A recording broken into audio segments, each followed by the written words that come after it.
Hey, good morning, Pete, North Las Vegas. This is my new ride. And I've been a GM guy all my life. I've owned about 9 different GMs, and out of all the GMs I've owned, 7 of them I bought brand new. And in my opinion here, the last few years, I don't know what's going on with GM, but as far as their drive chains, especially their V8s, I think they're producing garbage. And I still have my Silverado, my 2009, which is the displacement on demand version with 150,000 miles on it. I just thought I was probably on borrowed time. So I decided to get something newer and reliable. I looked at the Canyons, the Colorados, the Ford. I looked at all these other mid-size or smaller type pickup trucks, and they're all 4-cylinder turbocharged. I don't do 4 cylinders and I don't do turbocharged. So this is one of the last manufacturers that still gives you something other than a 4-cylinder turbocharged. So this is the Pentastar V6. And the last time I bought a brand new Jeep was in 1990. I bought a Jeep Cherokee. It had the 4-liter inline 6-cylinder. And I traded that in on another GM, a brand new 97 extended cab, C71. But that Jeep, it had 150,000 miles on it and wasn't using any oil. It was still running fine. I just decided it was time for something new. So anyway, what are we out here for? We're out here to function test my new, or my version of a Colt 727. And this is a Colt barrel. It's the newer cage code. It's an incorrect 16-inch, a 727, came with 14.5-inch barrels. I stay away from pin and welded. I just not interested in it. Using H&R receivers. I got a Brownells BCG. And this is the H&R Car 15 2-position buttstock.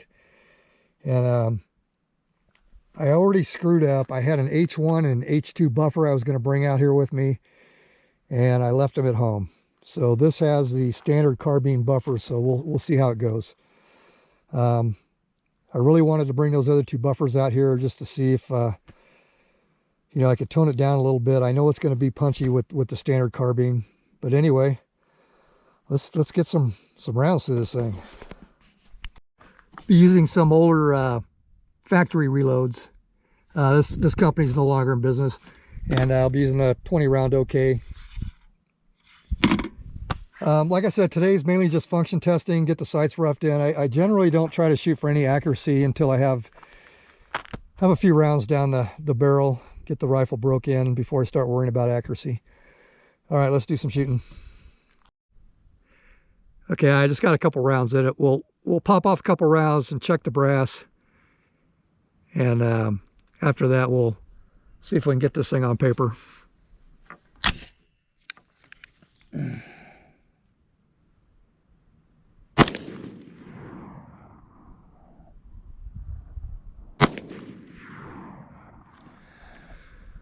Okay, it looks like it's ejecting about 3:30, 4 o'clock, so I'm happy with that. I may not need an H1 or an H2 buffer. Let's go take a look at the brass. Okay, so everything's looking good. Primers. Case looks good. There's a little bit of chewed upness on the rim from the extractor, but just based on the way it's ejecting, I don't think it's a buffer problem. It's probably just the extractor needs to smooth out a little bit. But anyway, yeah, things looking good. I have a target down there at the standard 25 meter. For those of you that aren't familiar with sighting in an A2, you come up 1 click on your drum from being on the bottom. You want to use a small aperture, and then all your other adjustments for sighting in will either be windage or your front sight. So let's see what this thing does on paper. Okay, I think I caught it on camera in the last clip, but it did hold open on the last round. And I don't think I mentioned it, but the front sight base was mounted by John Thomas at Retro Arms Works, and he usually does top-notch work. I do have a homemade gauge that I checked, and it was on perfectly straight. So I think we're going to be doing okay here. I have Just a few rounds in a mag. We'll see where we're going to hit.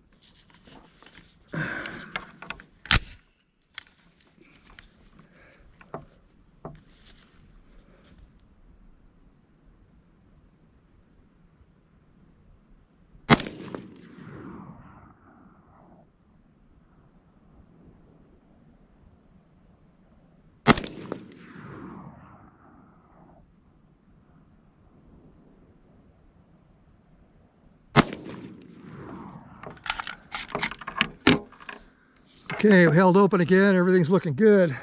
Let's go see where we hit.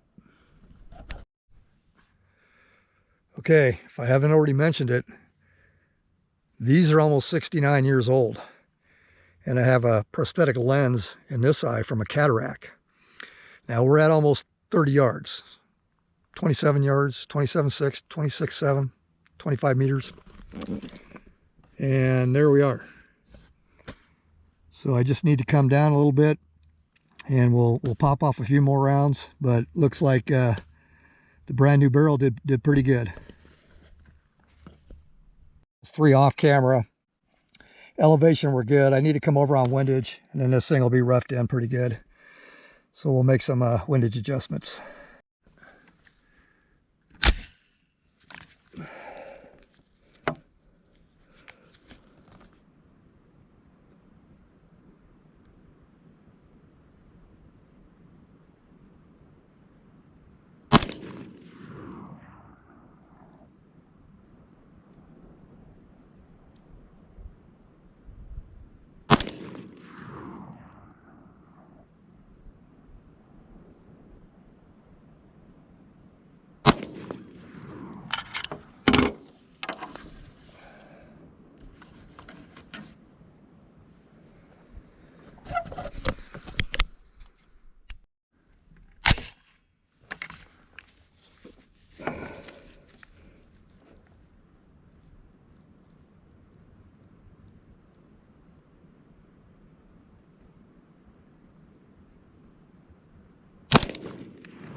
That first one felt kind of weird. I don't know why. Second two felt good. Okay, so I think one more click on the windage. I'm not going to shoot any more today. I'm just going to move the sight over. And then we'll come out here with some better ammunition after I clean the barrel up. And then we'll start taking a look at the accuracy. But it looks pretty good so far. Okay, this ends our video today. Kind of a short one. I'm on a little bit of a time schedule today. Anyway, Colt 727, retro, legacy, reproduction, clone-ish. Function flawlessly. Pretty darned accurate so far. As far as where we ended up on windage, I don't know how well the camera's going to pick that up, but we ended up about 1 tick mark, maybe 1.5 to the right. All right, well, that's it. Pete, North Las Vegas. Over and out.